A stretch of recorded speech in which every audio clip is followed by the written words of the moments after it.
Shalom, Bapak Ibu yang dikasihi oleh Tuhan, kembali kita berjumpa lewat satu video yang saya beri judul Nubuat Daud Tony tahun 2023 adalah tahun yang berat untuk Indonesia. Bapak Ibu, kita akan menyaksikan bagaimana seorang Daud Tony yang menamakan diri sekarang ini sebagai The Messenger. Beliau di dalam videonya berulang kali menyampaikan tentang nubuatan dari Tuhan. Pesan yang dia terima dari Tuhan untuk Indonesia tentang masa depan negeri yang kita cintai, khususnya di tahun 2023. Kita tonton videonya yang pertama. Ini videonya. Pada waktu saya dipanggil Tuhan ke surga, saya ditunjukkan masa depan Indonesia. Apa yang akan terjadi atas Indonesia, yaitu 25 tahun. Indonesia akan dipulihkan Tuhan. Tepatnya tahun 2023, bulan Januari, setitik terang akan menyinari Indonesia. Artinya setitik harapan. Setitik apa, saudara? Itu baru setitik harapan bersinar terbit atas Indonesia. Nah, di situ Tuhan tunjukkan apa yang akan terjadi atas bangsa itu, bangsa Indonesia. Bahwa nanti ekonomi anginnya akan datang 2018, 2019 dan badainya akan berhenti di 2020. Dan pada waktu 2020 ekonomi akan berhenti, stagnat. 2020 tepatnya bulan 6, bulan Juli. Menuju 2023 tepatnya bulan Januari, setitik terang dari Tuhan menyinari bangsa Indonesia. Bapak Ibu, itu yang disampaikan oleh Evangelis Daud Tony, bahwa Indonesia menurut Daud Tony yang mendapat pesan di tahun 1997 ketika Daud Tony dipanggil Tuhan ke surga, diberitahu tentang masa depan bangsa Indonesia, bahwa Indonesia akan dipulihkan 25 tahun dimulai dari krisis 1998. Artinya jika 1998 ditambah 25, tepatnya adalah 2023. Evangelis Daud Tony tekankan bulannya Januari tahun 2023. Bapak Ibu, namun apa yang terjadi ketika semua meramalkan tahun 2023 adalah resesi ekonomi dunia. Rupa-rupanya Daud Tony berubah dengan menyampaikan beberapa video yang menunjukkan bahwa tahun 2023 adalah tahun yang berat untuk Indonesia. Ini videonya. Tahun depan itu tahun yang berat, Mas. Ya. Kenapa? Karena kondisi saat ini kan stagflasi dan reflasi. Reflasi. Oke. Jadi harga-harga naik, daya beli masyarakat turun. Dan nilai mata uang seluruh dunia turun. Nah, Indonesia pun turun. Oke. Dengan harga-harga naik. Nah, tahun depan itu yang bekerja nanti adalah roh ketakutan. Oh, jadi tahun depan ini banyak ketakutan Pak ya? Ada roh ketakutan. Dan nanti juga kalau kita perhatiin ya, tahun ini aja udah ada reaksi alam juga toh. Ya, ada bencana dan lainnya. Banjir ya ada ya. Banjir. Gempa juga. Gempa, ya. Cianjur. Nah, jadi tahun depan itu ada tahun yang berat. Tahun yang apa? Bapak Ibu, itulah yang dia sampaikan, yang kurang lebihnya ingin merubah pernyataan yang pertama, bahwa Januari 2023 itu Indonesia tidak jadi dipulihkan. Sebab 2023 itu adalah tahun yang berat. Mengapa saya berani katakan video yang kedua tadi dengan pastor siapa tadi, Thomas atau siapa tadi, yang menyatakan bahwa 2023 adalah tahun yang berat, itu ternyata didukung oleh videonya yang lain. Justru Daud Tony di dalam video yang sebentar kita tonton, beliau bilang, ekonomi Indonesia itu baru mulai akan membaik pada tahun 2026. Ini videonya. Nah, Thomas. Ya Pak Daud. Kan saya ngomong bulan Juli supaya berdoa toh Thomas. Betul Pak Daud. Sekarang corona naik Thomas. Iya Pak Daud. Inflasi naik terus Thomas. Ya, barang-barang semua naik. Nah, ini analisa pribadi saya. Bulan 9 suku bunga BI rate naik. Oh, Itu insting pribadi saya. iya. Itu bulan 9 Thomas. Iya. Kenapa? Karena suku bunga The Fed kan dinaikkan 75 basis point kan. Iya. Nah, jadi kan bisa itu kan masih suku bunga BI rate naik berapa kan gitu Thomas. Jadi gini Thomas. Iya Pak Daud.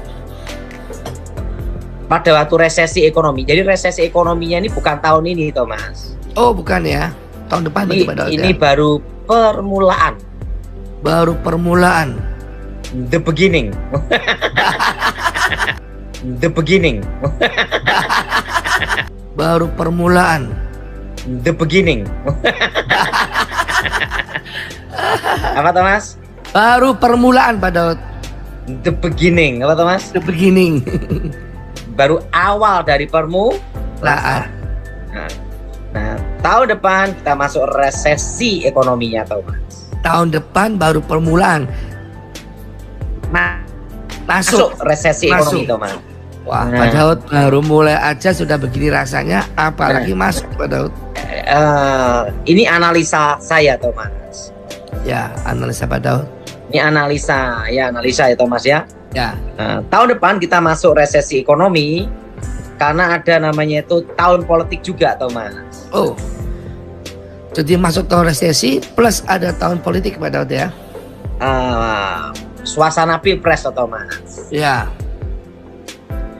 Pilpres dan juga ada namanya pembayaran utang luar negeri baik pemerintah maupun swasta kan biasanya setiap tahun ada Thomas. Ya. Gitu Thomas. Iya Pak Daud. Suku bunga dinaikkan. Nah, kedua adalah ingat Thomas, impor akan mulai mahal dan naik Thomas. Kenapa naik Thomas? Karena impor itu naik. Kenapa Thomas? Karena harga BBM naik Thomas. Ya. Kan kalau kita perhatiin kan per barelnya dolar yang APBN Indonesia kan kira-kira kan masih 70 Thomas, 70 dolar per barel kan. Ya. Sekarang sudah berapa? 100 dolar lebih kan Thomas. Ya. 100 berapa? Saya enggak kurang jelas Thomas. Ya. Nah berarti kan naiknya 30% Thomas. Ya. Nah kalau negara subsidi terus, negaranya yang berat Thomas. Betul. Negaranya apa Thomas? Yang berat Pak Daud. Berat Thomas. Tidak subsidi, rakyatnya yang pusing. Nah. Jadi karena kalau BBM naik, subsidi dicabut, semua pasti naik Thomas. Langkah pemerintah itu gimana? Nah kan gitu Thomas. Ya. Nah makanya harus ada namanya ketahanan pangan Thomas. Ya. Nah dan bunga ini akan naik, prediksi saya sampai 2025. Sampai 2025 Pak Daud ya. Wow. Iya, suku bunga naik, tapi bertahap pelan-pelan naik turun dikit naik lagi gitu loh Thomas. Ya, Itu sampai 2025. ya. Loh kenapa sampai 2025? Penjelasan logisnya gimana kan gitu Thomas. Ya, Karena 2024 itu ada namanya transisi presiden Thomas. Pergantian presiden ada masa transisi Thomas. ya, Ada perlu kebijakan, perombakan, perubahan, kan ada secara bertahap Thomas. betul.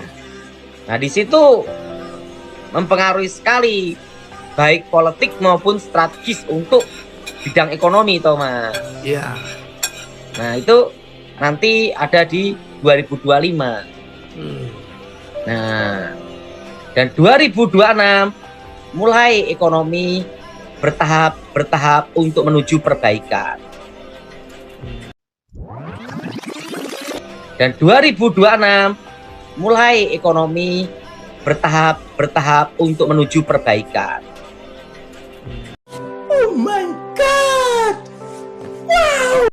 Dan 2026 mulai ekonomi bertahap untuk menuju perbaikan. Nah, apa yang saya sampaikan benar. Evangelis Daud-Tony ingin memastikan bahwa Indonesia ekonominya baru akan membaik tahun 2026. Berarti Evangelis Daud-Tony ingin memberitahukan kepada Anda dan saya serta semua penonton bahwa tahun 2023 Indonesia belum dipulihkan. Sebab 2023 merupakan tahun yang berat untuk Indonesia. Apalagi di bulan Januari tahun 2023 kemarin, bulan yang lalu, Evangelis Daud-Tony buat video yang terbaru lagi. Habis 2023, geser 2026, sekarang digeser lagi, pulihnya ekonomi Indonesia ternyata 2035. Ini videonya. Setitik terang itu datang bulan Januari tahun 2023 dan menuju pemulihan 2035 Indonesia pulih. Bapak Ibu, itulah video terbaru Daud-Tony Januari 2023 tentang masa depan Indonesia. Ternyata bangsa Indonesia ekonominya akan pada tahun 2035. Anda jangan gelisah, tetapi sambutlah video yang isinya adalah sambutan Bapak Presiden Joko Widodo, pemimpin yang kita cintai, yang pada bulan Januari tahun 2023 ini beliau menghadiri acara Mandiri Investment Forum di tahun 2023. Bapak Presiden Joko Widodo sempat memberikan sambutan yang membahagiakan buat seluruh rakyat Indonesia. Jangan terpengaruh dengan nubuatan palsu pendeta siapapun. Tetapi perhatikan sambutan Bapak Presiden Joko Widodo, inilah realita yang sedang dialami oleh Indonesia. Ini videonya. Bismillahirrahmanirrahim. Assalamualaikum warahmatullahi wabarakatuh. Selamat pagi, salam sejahtera bagi kita semua. Om Swastiastu, Namo Buddhaya, salam kebajikan. Yang saya hormati para Menko, para Menteri, yang mulia, Duta Besar negara-negara sahabat, yang saya hormati Dirut Bank Mandiri beserta seluruh jajaran, Bapak Ibu para tokoh, hadirin dan undangan yang berbahagia. Kita ini sering lupa bersyukur, sering lupa. Tapi kalau kita ingat di 2020, kemudian di 2021, kemudian di 2022, wajib hukumnya kita bersyukur. Karena apa? Kita bisa mengendalikan COVID dengan baik dan akhir tahun 2002 kemarin di Desember PPKM sudah dicabut.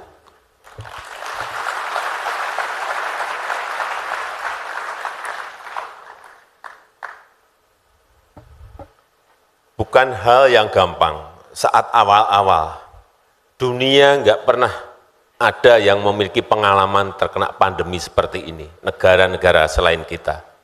Jadi mau belajar ke siapa? Nggak ada. Pakemnya seperti apa? Nggak ada. Standarnya seperti apa? Nggak ada. Semuanya gugup.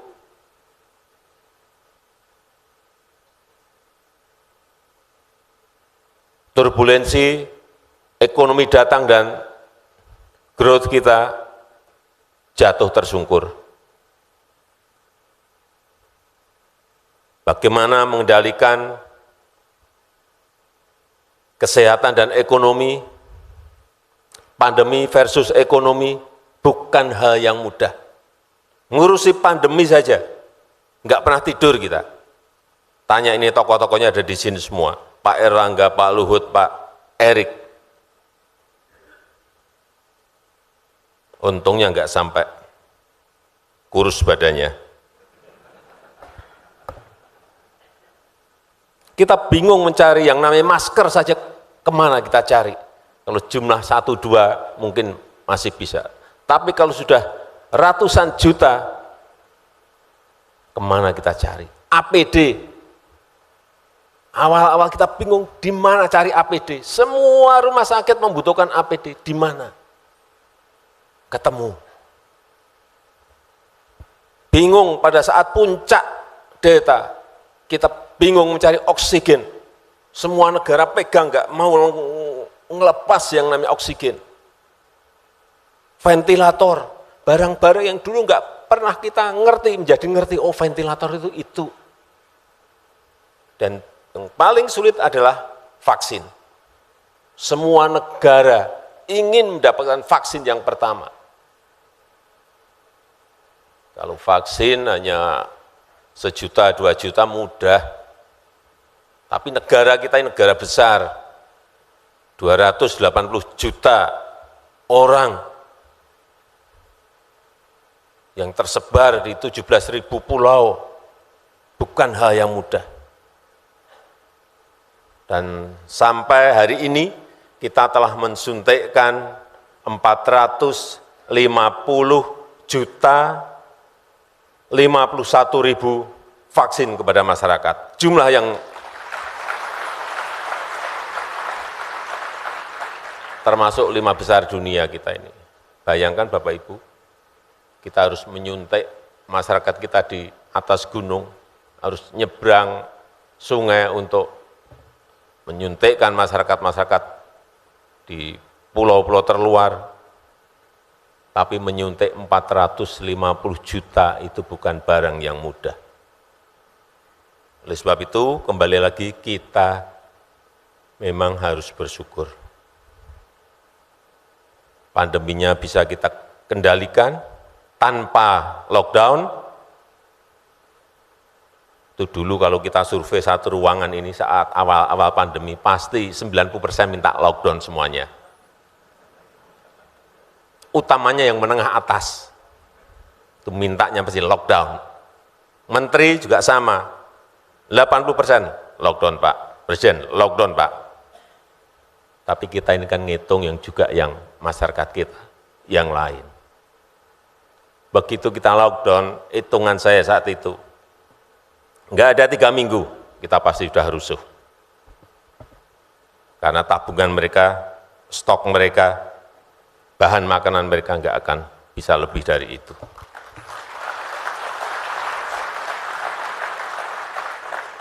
Sehingga meskipun saat itu kita gagap gugup, tetapi saya masih tenang, jernih, dan bisa memutuskan, dan alhamdulillah tidak keliru. Yang kedua yang ingin saya sampaikan, sisi ekonomi. Kita ini harus optimis, jangan sampai ada yang pesimis, satu orang pun. Harus harus optimis, jangan pesimis. Karena di 2022 year on year perkiraan kita akan mendapatkan angka di 5,2 sampai 5,3 growth kita.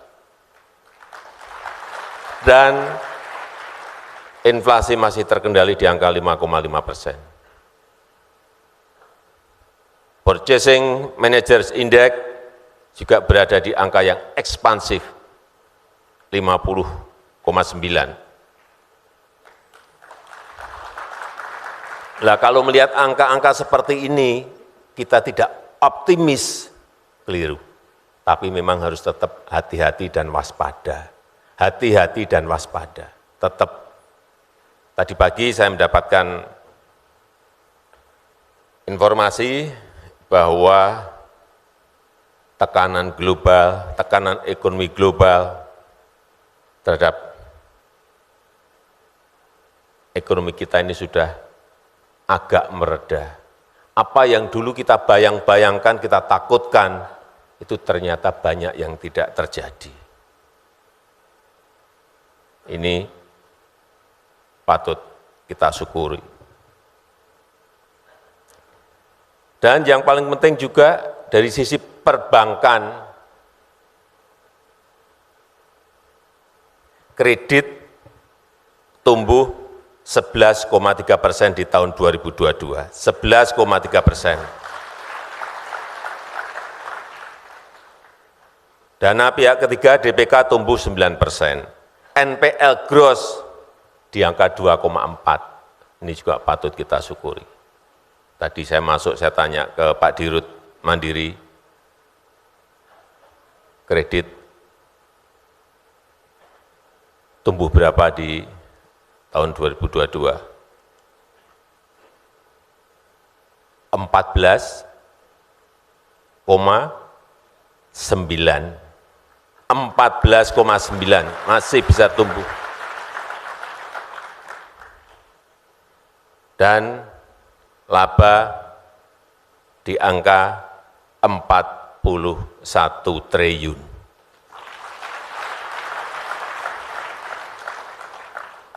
Kadang-kadang saya mikirin kok tumbuhnya tinggi banget. Jangan-jangan bunganya ketinggian.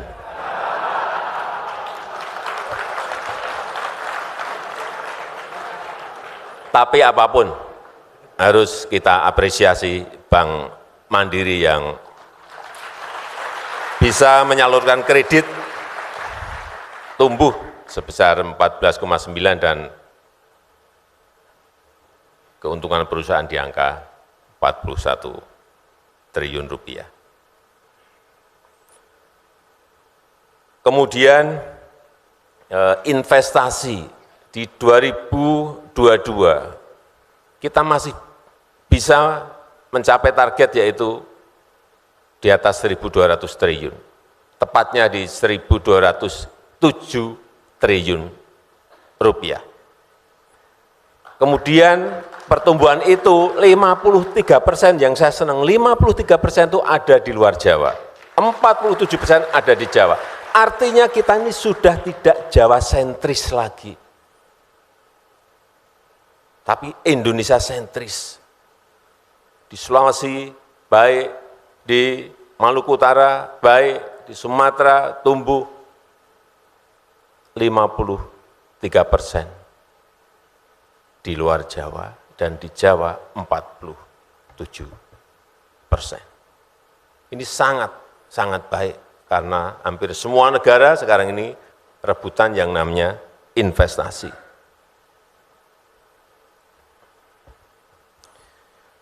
Kenapa mereka mau berinvestasi? Menurut saya ada banyak hal. Yang pertama, pemerataan infrastruktur yang tidak hanya di Jawa saja, tapi sudah hampir merata di luar Jawa. Entah itu jalan tol, entah itu pelabuhan, entah itu airport, entah itu jalan provinsi. Meskipun belum selesai, tetapi semuanya dalam proses semuanya. Kemudian stabilitas sosial dan politik dan keamanan itu kita dianggap baik. Dan juga fundamental ekonomi kita yang juga dianggap baik. Sehingga orang mau berinvestasi di negara kita. Dan juga kepemimpinan Indonesia di G20 dan sekarang menjadi ketua ASEAN.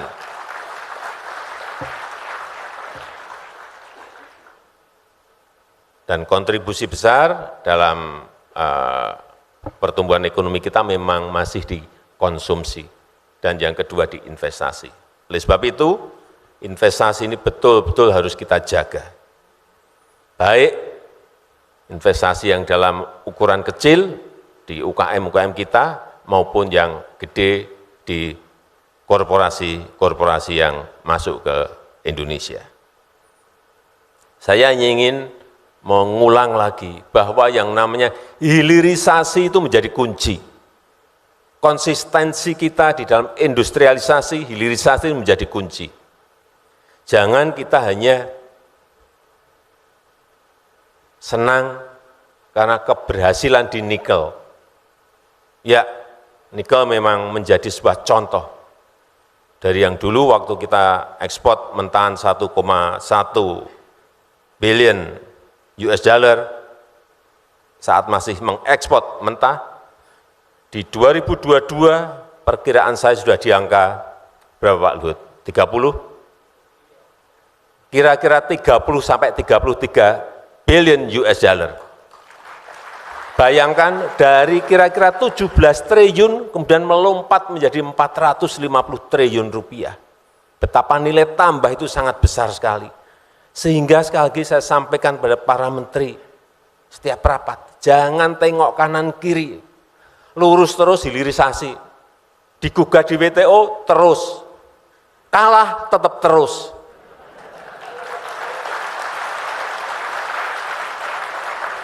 Karena inilah yang akan melompatkan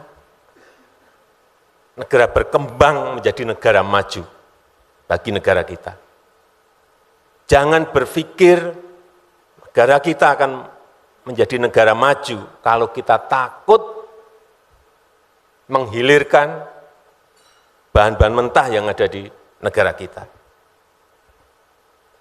Dan yang paling sulit memang mengintegrasikan dari hilirisasi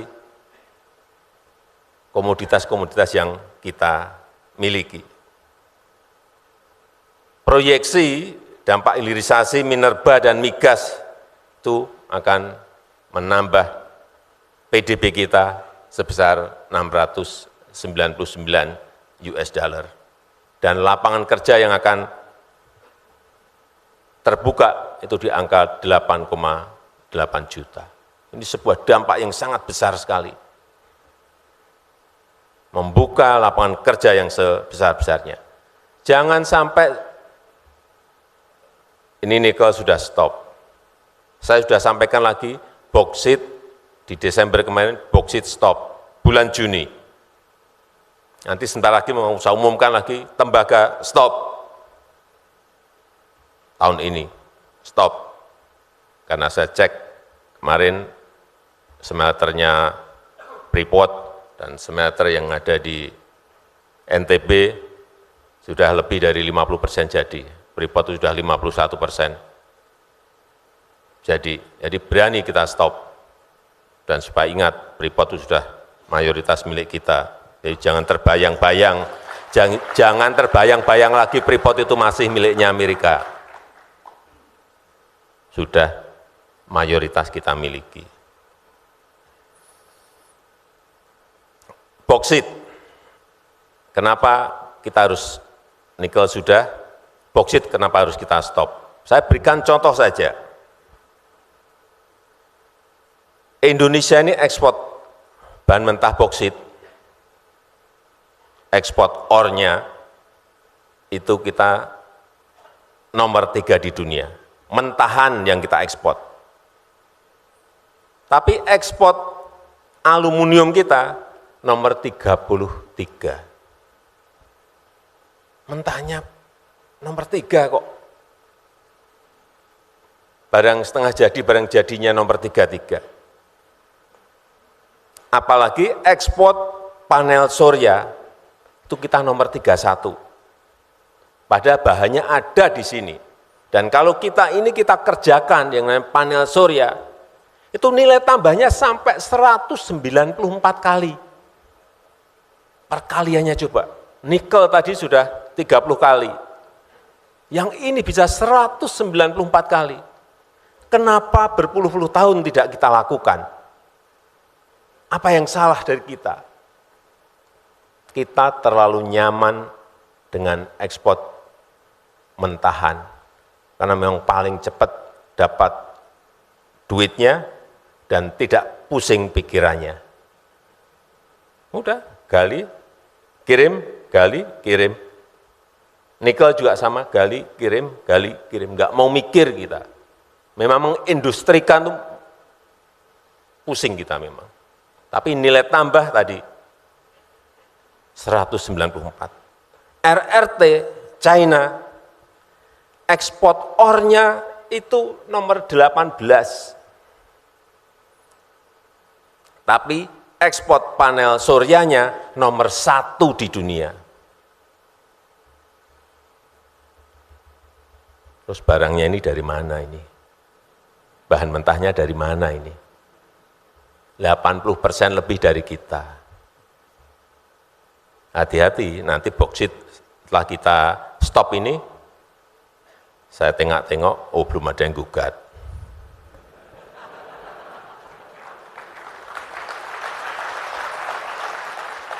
Karena kita dulu-dulu kalau digugat itu takut banget. Waktu nikel kemarin digugat, takut, pada takut. Digugat ya siapkan lawyer yang baik, tapi kita kalah. Kalah, kita sudah kalah, nikel ini kita sudah kalah. Terus kalau kalah gimana? Ya terus saja hilirisasi, kenapa kalah? Banding, nggak tahu menang atau kalah nanti kalau banding. Kalah ya tetap terus, barangnya sudah jadi, industrinya sudah jadi, ekosistemnya sudah jadi. Jangan mundur, kalau mundur udahlah. Jangan berharap kita ini menjadi negara maju. Timah, yang ketiga timah. Kita ini nomor 1 pengekspor tin ore.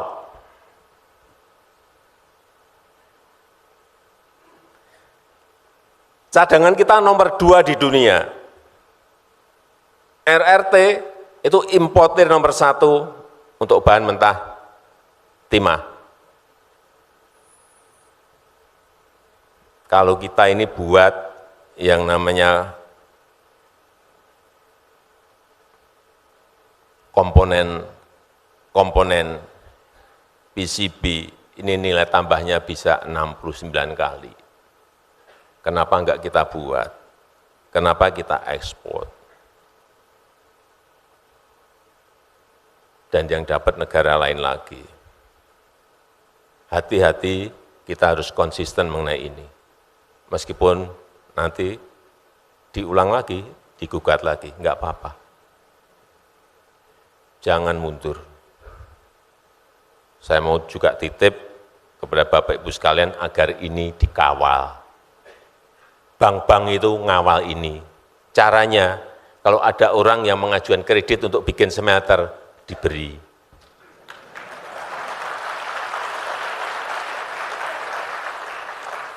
Apalagi orang kita sendiri, jangan dipersulit. Jelas, untungnya jelas, untuk negara jelas, untuk perusahaan juga jelas. Apa yang harus kita tanyakan lagi? Kalau kita nantinya ekosistem besar ini bisa kita bangun, nikelnya diintegrasikan dengan tembaganya, diintegrasikan dengan boksitnya, diintegrasikan dengan timahnya, karena ini berada di pulau-pulau yang berbeda-beda, bisa diintegrasikan dan menghasilkan yang namanya EV baterai, lithium baterai. Di situ saja saya nggak tahu berapa kali nilai tambah yang akan muncul. Kalau bisa masuk lagi ke mobil listrik, dan kita menjadi produsen terbesar mobil listrik di dunia, saya nggak tahu lagi nilai tambah yang muncul ini berada pada angka berapa, karena belum kejadian. Perkiraan saya di tahun 2027-28 itu kalau kita konsisten, jadi ini barang. Jangan takut, konsisten dan kawal terus. Dan kita harapkan di 2045 GDP kita, PDB kita akan berada di angka perkiraan saya 9 sampai 11 triliun US dollar. Dan income per kapita kita, kalau kita konsisten, income per kapita kita berada di angka 21.000 sampai 29.000 US dollar. Jadi negara maju kita. Tapi kalau nanti digugat, kita mundur, kita belok, enak lagi ekspor bahan mentah, lupakan kita menjadi negara maju. Saya rasa itu yang ingin saya sampaikan. Terima kasih. Wassalamualaikum warahmatullahi wabarakatuh. Bapak Ibu, biarlah video sambutan Bapak Presiden Joko Widodo memberikan damai sejahtera dan sukacita di hati Anda dan saya dan semua penonton video saya serta seluruh rakyat Indonesia yang berbahagia. Tuhan Yesus memberkati Anda bersama keluarga, sebagaimana Tuhan Yesus sudah memberkati saya bersama dengan semua keluarga saya. Shalom.